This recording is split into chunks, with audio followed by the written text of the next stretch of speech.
Welcome, everyone, on this series where every time we will meet a personality who will come and talk to us about how they've mastered the art of balancing their personal and professional lives using meditation. This time we have a very interesting guest, and the guest is Jeff Raum. When Jeff was in kindergarten, his teacher wrote a note to his mom saying that he had talent and should be encouraged. And she wasn't wrong because Jeff won a national poster competition in first grade, and three of his paintings were displayed at the Baltimore Museum of Art that same year. And in ninth grade, he became the youngest person ever to win the national plastercraft competition. In 1983, Jeff began his career as a medical illustrator for hospitals, but soon, tired of creating images of diseased organs, he moved to Manhattan to work as a scenic artist for TV commercials, eventually being promoted to art director. He also appeared on The Christopher Lowell Show. And later, Jeff moved to Los Angeles, where he began his own decorative painting business by the name Jeff Raum Studios. And his clients include Gucci, Las Vegas Hilton, Luxor, and Macy's. Not only that, his work has been published in Better Homes and Gardens and Traditional Home magazines, as well as in an Italian book on stenciling. Let's go ahead and welcome Jeff Raum on the show. Hi, Jeff. Hope you're doing well. Hi, thanks for having me. Definitely our pleasure. So, Jeff, aside from all of these glorious mentions and introductions, there is an introduction of you, which is that you've been a meditator for several years. And I'm sure there's a lot to learn and see from your lens of a meditator. So how old were you when you started, how you started, how it started changing you? We'd love to hear all about that. Okay, well, that was 35 years ago. I was 25. I was actually forced to my first meeting almost against my will. I was dragged. I was living in New York at the time, working at an animation studio. And it's a bit of a story. There was this girl, Jeanette. She had an interview on the 7th floor of this building, but the elevator doors opened on the 2nd floor, and she saw it was an animation studio with all kinds of cool props and stuff. It was all 3D animation. And she didn't feel good about the interview on the 7th floor, so she just blew it off. And we talked to the receptionist and said, can I talk to the person in charge of hiring freelancers? So Jeanette met Christine, and Christine immediately liked her, said, you wait right here, you're going to start working right now. So Jeanette started working at Broadcast Arts, and it came out that she meditated. So Christine started going to the meetings, and she loved it.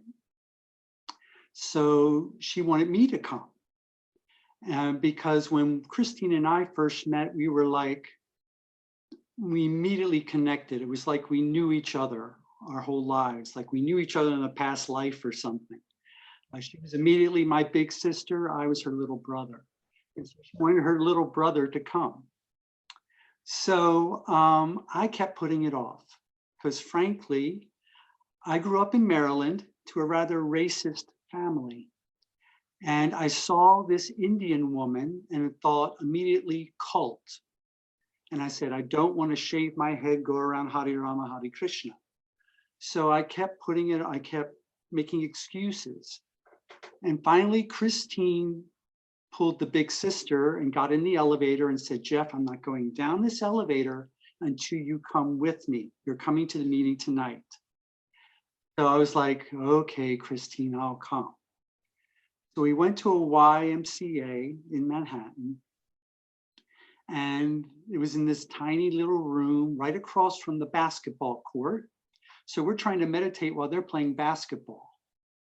So they played a talk of Sri Mataji, the founder, and she mentioned Jesus, Krishna, Buddha, Moses. She mentioned all of them. And I said, oh, this isn't Hinduism, it incorporates all the religions. And I liked that because I always felt that no religion had the monopoly on truth. And I thought all religions should be respected and has something to offer. So I really liked that. That appealed to my mental capacity. And then we had the realization where we went through the steps to try to awaken this energy. And I didn't feel anything. I think I was still too skeptical to allow myself to feel it. But Christine was meditating, and I said, well, let me see if I feel this energy coming from her head. So I put my hand over her head, and I felt wind just blasting from her head. I mean, it was a hurricane. And I was like, wow, there's wind coming from your head. This is amazing. And, here she's trying to meditate, and I'm practically screaming in her ear. But I was like, this is amazing. I have to come back. So I went back the following week, and we said the Lord's Prayer for this center. And right after we said Amen, I have an indentation in my skull right here from when I had a very bad fall when I was a child. And right along that indentation, I felt this tickling sensation. It felt just like a fly crawling on my forehead. So I'm like hitting my forehead, trying to get the fly off my forehead. And I'm realizing, whoa, this is going on inside my head. Was my head going to split open? This is weird. And then I thought, well, wait a minute. We just said the Lord's Prayer. Jesus wouldn't do anything to hurt me. Must be for my own good. As soon as I thought that, it went away and I got it and felt it. I felt the cool breeze. I think I had to feel something from a Christian standpoint, because if anything, my mother's agnostic, but if anything, I was raised Christian. That's what I was exposed to. So I had this experience and I just went into it. I was just experiencing things, and it was just really intense desire to feel it more.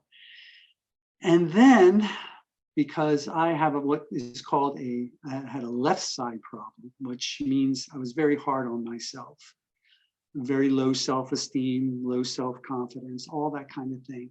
And after about 3 months, I said, oh, I don't deserve this. I'm not worthy. One of my nicknames growing up was Eeyore from Winnie the Pooh. Doom and gloom, oh, woe is me. And so I left. I left Sahaj meditation for about 3 months. And then I said, well, wait a minute, I'm not so bad. I'm okay. And then I came back. And so now I've been doing it for 35 years. And now I realized that a week before I went to my first meeting, I was walking home from work in Manhattan saying, God help me, I can't take this city anymore. But that was my initial experience. I guess I can go into how it helped me. Like right away, it was an immediate, like within 2-3 weeks, things changed. Okay, physically, I was very skinny. I had a very high metabolism. I would eat like a pig. I would drink weight gain powder. I tried everything to put some meat on my bones, and nothing worked. And then I started meditating, and within 2 weeks, I gained 15 pounds. Yeah, it equalized my metabolism. It slowed down my metabolism. I put on the weight. I looked healthier. Emotionally, I was hypersensitive. I'm a Pisces, if you're into that kind of thing, but hypersensitive. I would pick up other people's energy, very empathic. And if someone was happy, I was happy. If someone was sad, I was sad. And I was on this roller coaster of emotions to the point where I didn't know who I was, what my feelings were, because I was picking up on everybody else. And within, again, 2 to 3 weeks, I just found I became more even keeled. My highs didn't go so high, my lows didn't go so low. I just felt like I was more steady emotionally. And I wasn't sucking everybody's energy so much and draining myself. And then I was borderline manic depressant, I think. And so that corrected that problem. And then Jeanette actually pointed out to me after a couple of weeks of meditating, she said, Jeff, what's happened? You're not so sarcastic anymore. And I wasn't aware I was that sarcastic, but evidently I was, because it was a defense mechanism. I was a very insecure person. And so I always used sarcasm to express myself. And because it sort of strengthened my heart and my self-confidence and my sense of security, I found that I could speak sincerely and openly from my heart and not feel vulnerable. So that was really something for me, because I saw changes in me, but then when I found that other people were seeing changes within me, I said, well, this is really helpful. And then also monetarily, on a material level, I was a freelance artist living in New York and living paycheck to paycheck. And then all of a sudden, just works just started coming to me, landing in my lap. I was working on Pee-wee's Playhouse, a Saturday morning show. And the guy who was making the marionettes, Terry Pterodactyl and the cowboy and all these characters, said, he was doing makeup on Broadway. And so I showed him a couple of snapshots of me in different roles I've played, because I like to do theater, Scrooge and such. And he said, you know what, we're going on national tour with the Broadway cast.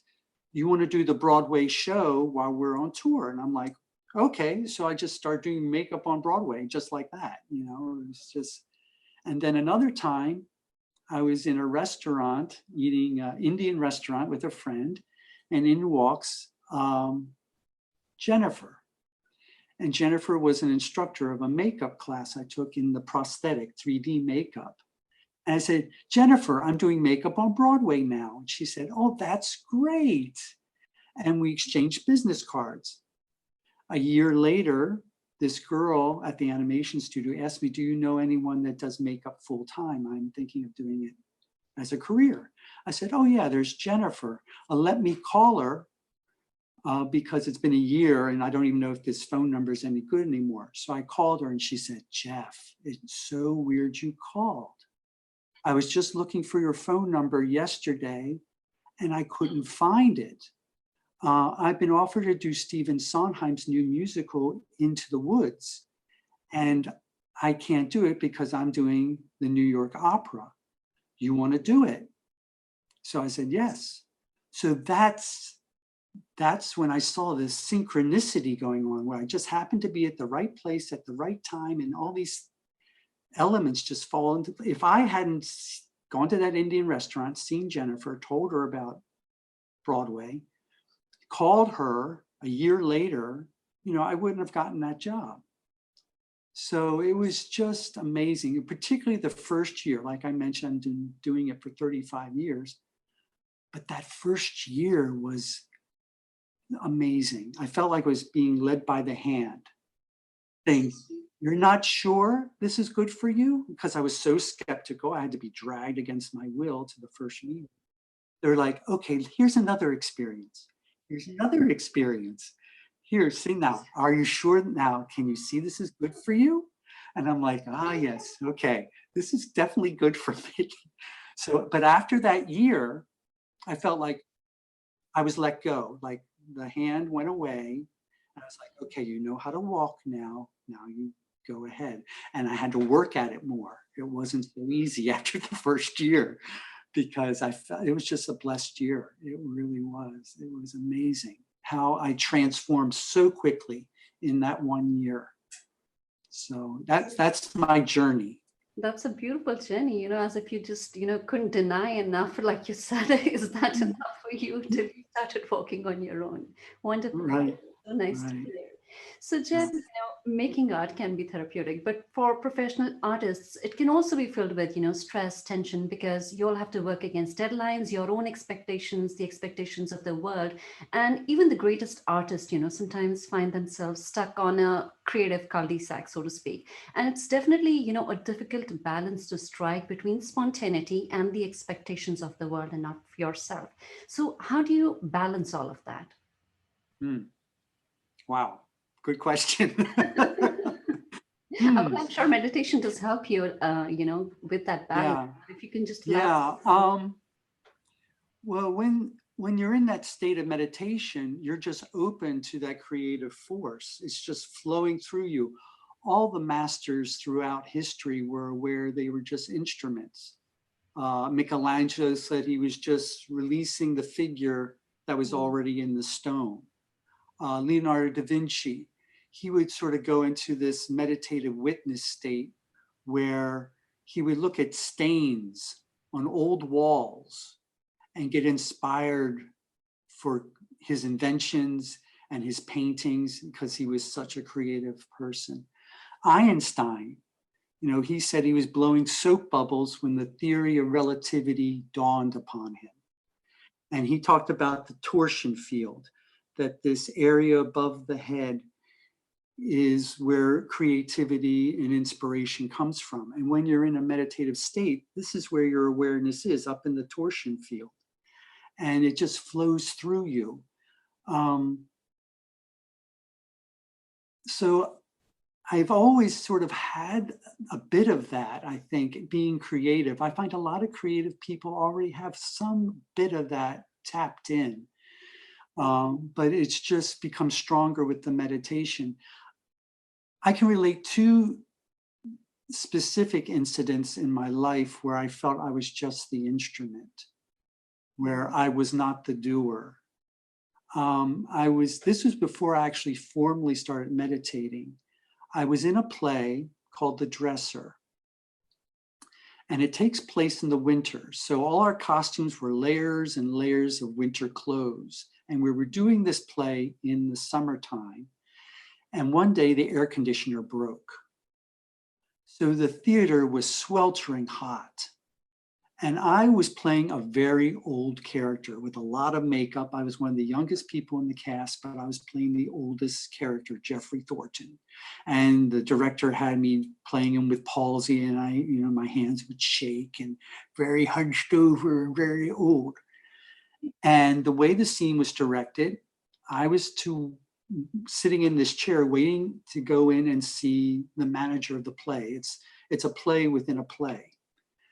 And I was so uncomfortable just sitting there in my winter clothes. I felt my face must have been melting, all the makeup. And next thing I know, the scene's over. I'm walking off stage, and the stage manager's going, yeah, great. And I'm like, I don't remember doing the scene.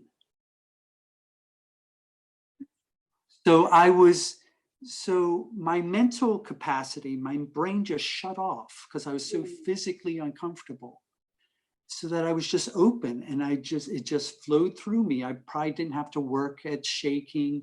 I just became mm, that old man. mm, And then the other time was very specifically connected to Sahaj meditation, because I've done portraits of the founder, Sri Mataji, but I wanted to do a sculpture of her. And I mhm. thought, who am I? I'm definitely not a sculptor. So it was really easy for me to say, and I say this quite often before I start a creative process. I say, I am not the doer. You are the doer of all things. May I be your instrument. Okay. So it was really easy for me to say that for this sculpture, because I'm definitely not a sculptor. Mm, So I had this mound of clay and all these pictures of Sri Mataji from different angles. And so I just started sculpting with the clay. And the next thing I knew, there was Sri Mataji looking back at me from that lump of clay. And it was so effortless that, again, I knew I was not the doer. I mean, just talking about it, I remember, I feel the vibrations, I feel the energy. But a lot of times it just flows through. Since I've been doing it my whole life, I've almost taken it for granted, that to the point where I can't see why everyone isn't an artist. Right. Yeah. It's like it's in all of us. We all have that creative force within us. We just have to tap into it. But we all are artists. Whether it's painting, drawing, music, dance, acting, whether it's being a cook or being a poet or a writer or creative thinking, coming up with new ideas, new scientific breakthroughs. There's creativity in everything. So we just, through meditation, you can just get linked to it, to that source. Very true. And I think sometimes when creativity feels thwarted or inspiration dries up, it's just natural to look outside ourselves, and we sometimes look at work of others or some other kind of stimulation. But actually the key to being more creative, like you said, is inside of us. And to truly Yeah. flourish, we must alter our inner conditions. And I guess meditation just turns the attention inward to that stillness, which is as nurturing to the soul as it is to the art, I think. Also, Yeah. Jeff, it is said that a consistent practice of meditation can dissolve any internal barriers between artists and their artwork, which definitely creates the ideal conditions for creativity. And this is what they say is a quality that marks out the good from the mediocre, the great from the good. And for centuries, it was thought that such qualities were the innate gifts of the born and not made. But now, neuroscience is showing through brain mapping that such qualities are available to all those who Mm. meditate regularly by creating those mental emotional conditions. So, do you also feel that creativity improves after one starts meditating? Yes. Yeah. Just ideas come to you much more easily. The inspiration just flows. Yeah. It's amazing. And does it also have something to do with intuition? Because I've heard that meditation silences our mind to let the heart speak, and one feels a stronger connection to the heart. So intuition just kicks in better, and that artists have solid gut feelings. Now, do you think that intuition is stronger for those with quieter minds? Yes. Yes. But as I mentioned, with me being very sensitive, that intuition was always there. But I can see that if people that are too much go, go, go all the time, rushing, rushing, rushing, stress, anxiety, thinking of the future all the time, they can quiet down and just be in the present, then that intuition can flow, because sometimes our brain will cut off that intuition. Right. You don't get the gut feelings anymore because you're so busy up here in the brain, you don't get anything from the gut. But now science is saying that it's almost like we have a second brain in our abdomen. They're just discovering that Yeah. there's something there. Yeah, I also watched a documentary about, the gut intelligence and all of that. It was so Yeah, yeah, interesting. yeah. It's really interesting. They're coming around to seeing that there's something to that, True. that gut feeling. Yeah. Mm. Right. I guess meditation just helps us connect with our inner self, awakening us to who we really are, removing the protective layers and masks that hide our actual self. I guess it also integrates us as it helps clear away any blocks that stifle our expressions. Now, whether these blocks come from imbalance in body, mind, or soul, these, when removed, creativity, I think, just starts to flow with ease. So, Jeff, any final messages for the listeners in general or for listeners engaged specifically in professions like yours? I just say try meditating. Just try it. I've been practicing again for 35 years, and I've been teaching maybe for 30 years. And I've seen people from all walks of life, from Hmm. all different backgrounds, different professions, some that were very sensitive and intuitive and more touchy feely like I was. And I've seen people very, driven and very stressed and worried and very highly placed. but they couldn't relax. Mm. And I see them like one thing, I see a lot of these people come in with stress and they have insomnia, and they come to one meeting and they're like, oh, I've had a great night's sleep. It's been so Wow. long since I've had a decent sleep. So it can happen that quickly. It can Mm. change things that quick.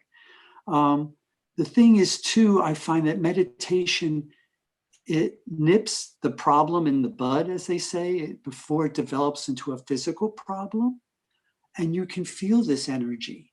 Mm. Like, I just wanted to say that teaching meditation, 3 times I've diagnosed people and warned them, if you don't take care of this imbalance that I'm feeling in you, you could develop this. And 3 years later, almost in every case, there's 3 cases in 3 years, because they didn't meditate, they developed the problem I prophesized, I guess you could say. Yeah, this one woman, she came in, had such heat, and she was very driven. She was a CEO in this chemical company. Mm. And I said, if she doesn't watch herself, she's going to have a stroke. And 3 years later, she comes in with her husband in a wheelchair. She had a stroke. And now she's partially paralyzed. And then there was this one time where I was teaching a weekend seminar, mural painting in Seattle, Washington. And we had a party, and the ladies knew I could feel energy. So like a parlor game, they were saying, oh, Jeff, can you feel our energy? Can you tell what's going on? So I went around and I'm feeling everyone's energy. And I felt this one girl or lady, Tracy, and I felt her 2 pinky fingers, which relate to the heart. And I said, Tracy, you got to take care of this, because if you don't, you could develop breast cancer. And 3 years later, she calls me and says, Jeff, do you remember that party and that you warned me about this? And I had forgotten about it. And she said, well, now I have breast cancer. Oh my God. Oh. Yeah. So, and then this other woman, it was sort of, I said, she was really feeling a blockage here and in the heart again. And I said, if you're not careful, you're going to get angina. And she says, oh, I already have it. So the thing that I find beneficial about the meditation is that you get to know yourself in such a subtle level that you feel things before they ever develop on a physical level. So you can balance yourself and you can stay healthy. Like, I know so many people that meditate and they're healthy, they don't have any problems. And yet I go out in the world and I work with clients in people's homes, and this person has that problem, this person has that problem. And I'm like, oh my gosh, all these people are sick, are taking all these pills, and all the cure or all the solutions are already within us. This energy can nurture us and keep us healthy from within. So as I see that the modern world's getting more and more stressful, more and more, you can say, imbalanced, I feel it's really critical for people to take to meditation and just stop going for instant gratification where they just pop a pill, because that's just taking care of the symptoms. It's not taking care of the root problem. So, yeah. That's a really impactful message, because it is at least hopeful that we don't have to go through all of this unnecessarily, because like you explained, the power to fix ourselves, to correct ourselves is within us. Well, it was really lovely talking to you, Jeff, and I will look Thank you. forward to more opportunities of talking to you, maybe about a different topic, a different message. But thank you so much for coming and talking to us today. Thank you for having me.